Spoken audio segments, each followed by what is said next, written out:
Bowling speed. Can science measure the awesomeness of Kapil Dev's bowling?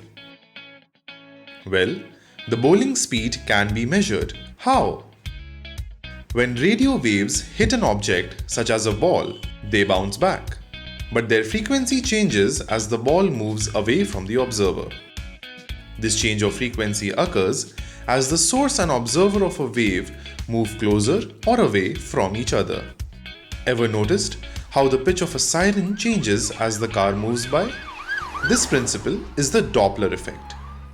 It's used to measure the velocity of a moving object like a ball. A radar gun, which has a radio wave transmitter and receiver, is used. Here, you can measure your bowling speed in miles per hour or kilometers per hour and compare the speed with pacer Bhuvaneshwar Kumar or Umesh Yadav. Fascinating, isn't it?